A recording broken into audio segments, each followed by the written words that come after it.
si on arrêtait la production de vêtements aujourd'hui, la production de vêtements neufs, on aurait assez de vêtements pour habiller 5 générations, la planète entière sur 5 générations.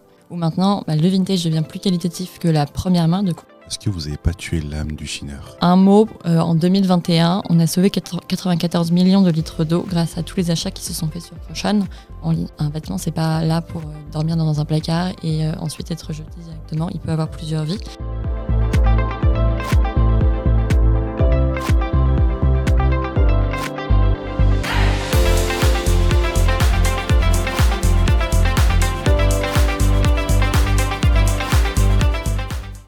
Salut et bienvenue sur la chaîne Parler Partager. Aujourd'hui, nous sommes avec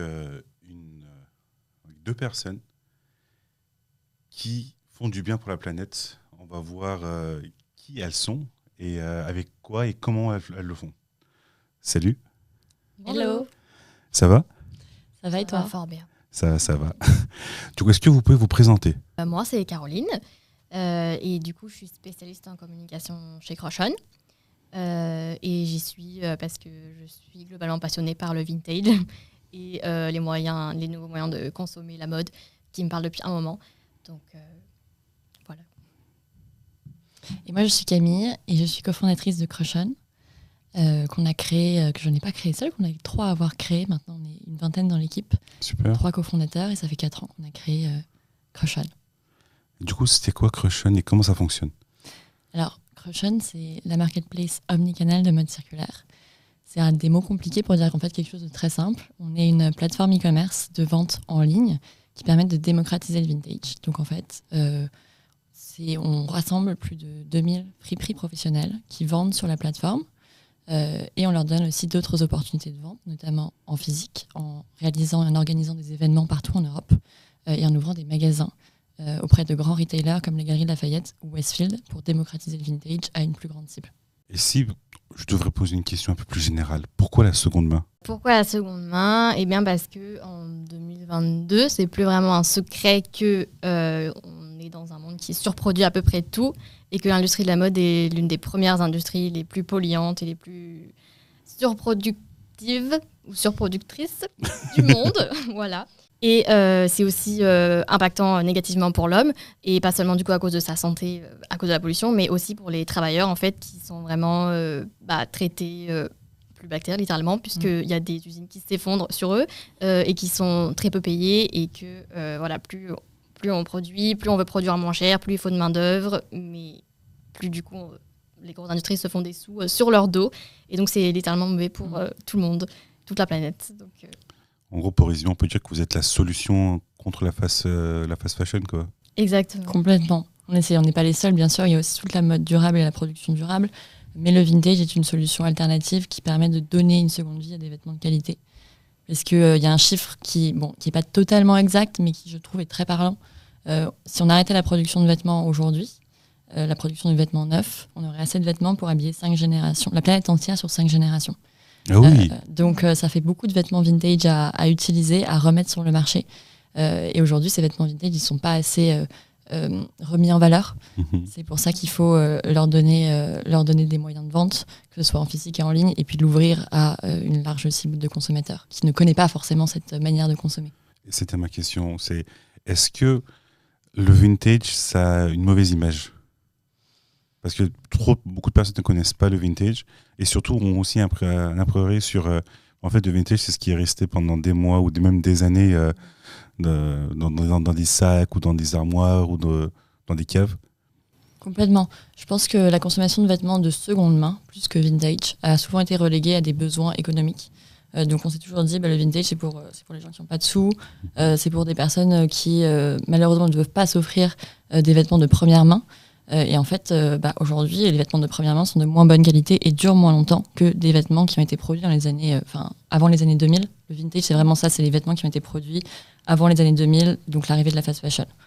Et du coup, il y a vraiment ça qui est en train de switcher, cette image du vintage qui est en train de se transformer, où maintenant, le vintage devient plus qualitatif que la première main, donc ce qu'on produit aujourd'hui.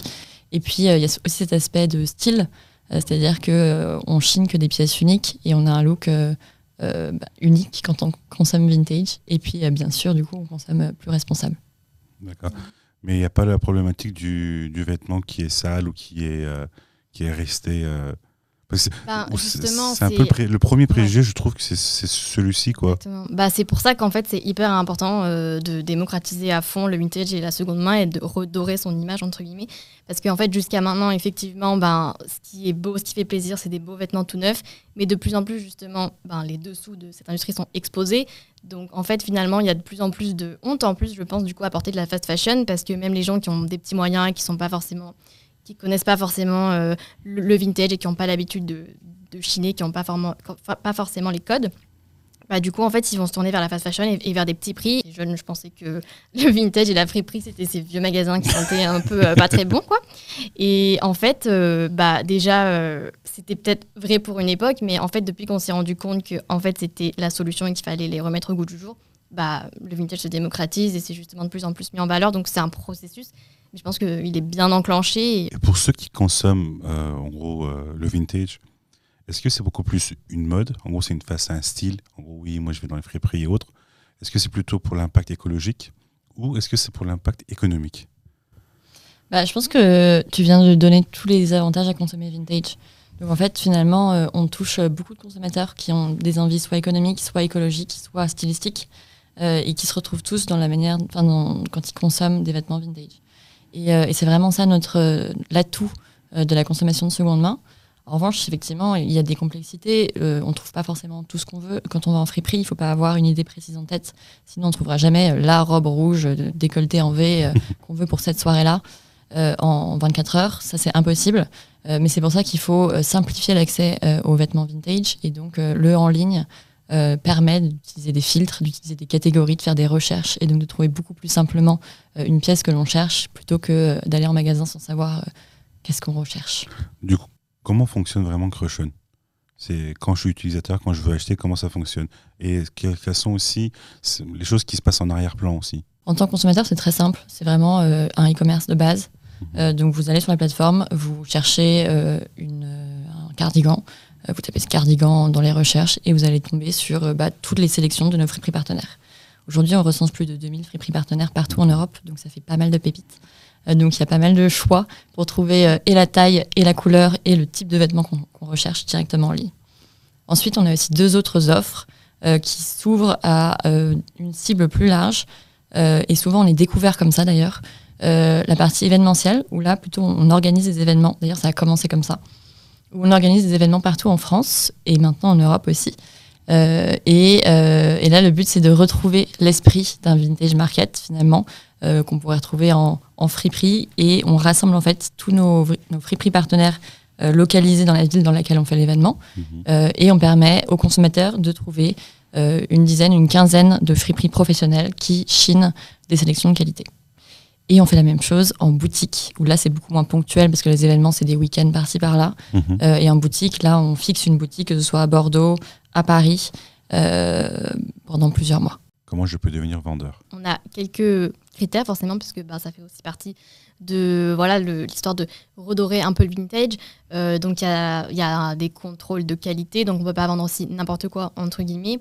Par exemple, vu que l'on vend, comme on disait, que du vintage, typiquement, on n'accepte pas forcément les pièces de fast fashion.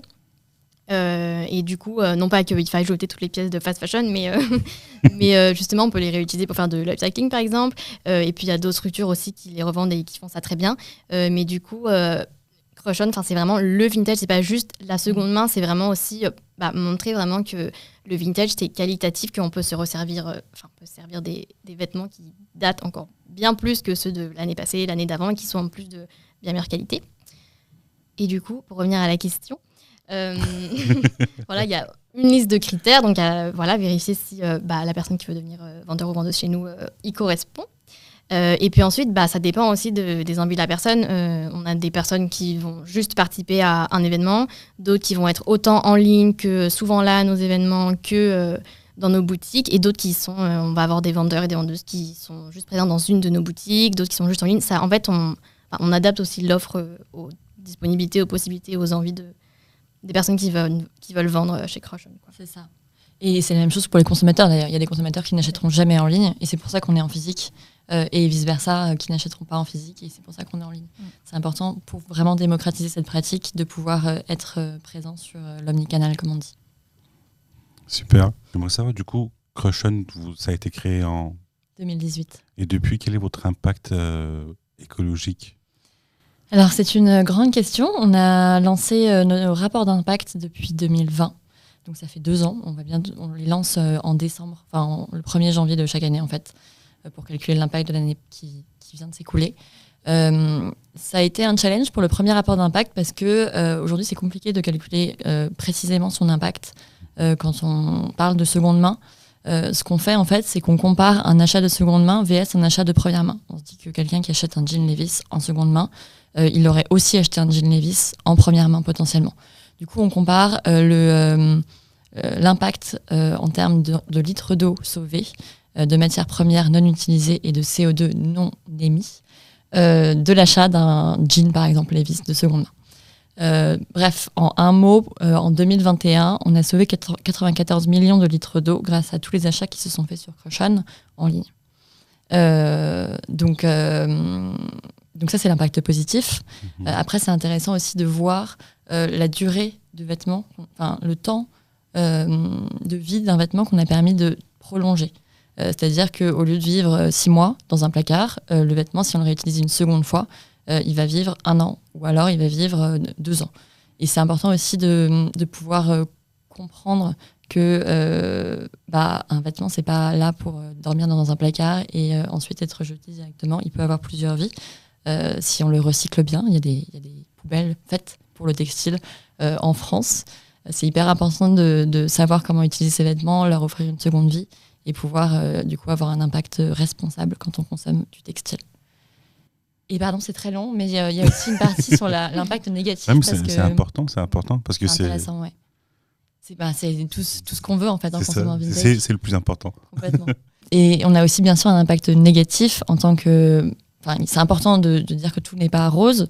Le fonctionnement d'une marketplace, si on calcule par exemple le coût de notre database en termes d'énergie électrique ou alors le coût des livraisons comme on en parlait tout à l'heure, c'est vrai que ça a un impact négatif aussi sur d'autres choses et c'est ce qu'on essaie de calculer dans notre rapport d'impact. Je vous invite du coup à aller le voir sur notre blog et on essaie d'améliorer le calcul chaque année en grandissant justement ces parties où on calcule à la fois l'impact positif et l'impact négatif en général. Et pour les personnes qui sont intéressées, on va le mettre en description, le lien vers le blog, comme ça vous pourrez aller voir aussi en détail. Est-ce que je vous propose un café ? Avec plaisir. Allez, c'est parti. Trop bien. Moment café.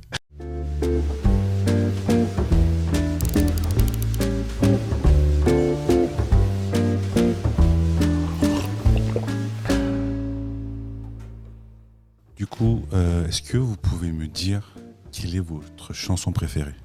Là, c'est un petit moment un peu plus, on va dire, détente, parce que depuis tout à l'heure, on pose des questions et autres. Avec le café, du coup, vos chansons préférées ? Vaste sujet. Alors moi, j'ai un gros focus sur les musiques des années 2000 en ce moment. Je sais pas si c'est bien ou mal. Mais du coup, je dirais les L5, Toutes les femmes de ta vie. On a forcément tous en tête, là. C'est ça. Oui. Et je ne fais pas de commentaires. Moi, en fait, j'ai pas de chanson préférée parce que j'ai trop de chansons préférées. J'ai des personnes préférées, mais bon, c'est tout hyper éclectique. Je peux dire mon groupe préféré, si tu veux. C'est 21 Pilots. Voilà. Super. Et filmographie, cinéma, vous êtes comment ? Est-ce que vous aimez et quels sont vos films préférés ? Ou le film coup de cœur que vous avez en ce moment ? C'est trop compliqué. En fait, je suis globalement cinéphile. Je regarde énormément de films et de séries sur mon temps libre. Et je regarde énormément de choses. Et là, comme c'est octobre, je regarde surtout des films d'horreur. Car en fait, ma passion dans la vie, c'est les films d'horreur et les dessins animés pour enfants. Donc c'est très...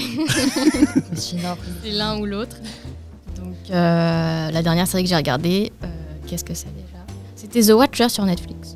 Un bon petit thriller, voilà, je le conseille. Moi, je regarde en boucle Le Voyage de Chihiro. J'adore ça. J'adore Miyazaki aussi. C'est très très bon film.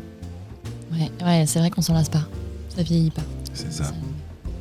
Surtout Miyazaki, Ces films-là, on peut les regarder en boucle, quoi. Ouais. Pour ceux qui les comprennent aussi, parce qu'il y a certaines personnes qui se disent c'est des dessins animés. C'est ça, mais en fait, chaque année, on a l'impression de découvrir quelque chose de nouveau dans ce film. Exact. C'est ça que c'est chouette. En fait, c'est des réflexions que quand on est petit, on comprend pas. Enfin, je sais que souvent, les gens, quand ils sont petits, qui parlent de Miyazaki, c'était trop bizarre ce film. Et en fait, quand on devient adulte, on est là, c'était si beau. Enfin, Ouais, c'est vrai. selon les âges aussi, l'histoire est différente. Et est-ce que vous avez un compte, une chaîne YouTube ou autre, ou un créateur, ou un pop-up store, ou n'importe que vous aimeriez partager avec nos spectateurs? C'est une question un peu difficile parce que on soutient toutes nos friperies partenaires et donc j'ai envie de vous dire allez voir toutes nos friperies partenaires parce qu'elles ont toutes, c'est toutes des entreprises en lancement, plus ou moins installées et qui ont besoin de soutien. Donc elles sont toutes principalement sur Instagram.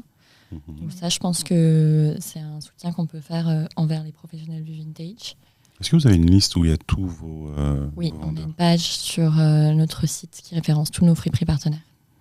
On le mettra aussi en description. Trop bien. Et puis sinon, Ouais, c'est cool. un créateur de contenu ou un média cool, à part parler partager, parce qu'on est ici. Complètement. On est soutenu par pas mal de créateurs de contenu. Je pense notamment à Marion Séclin qui nous a suivis depuis les tout débuts et qui nous soutient encore aujourd'hui en tant qu'entrepreneur et puis fan de vintage aussi. On a terminé la minute café. Et là, j'ai une question super importante. Est-ce que vous n'avez pas tué l'âme du chineur? C'est trop triste. En plus, la façon dans laquelle je dis. Tu veux commencer? Ok. J'explique ma question aussi, parce qu'en digitalisant tout, en gros, les friperies, est-ce que vous n'avez pas tué l'âme de la personne qui va dans les friperies, qui touche les vêtements, qui recherche ces vêtements-là? Alors, moi, je pense que la personne qui est passionnée de vintage, elle veut partager sa passion.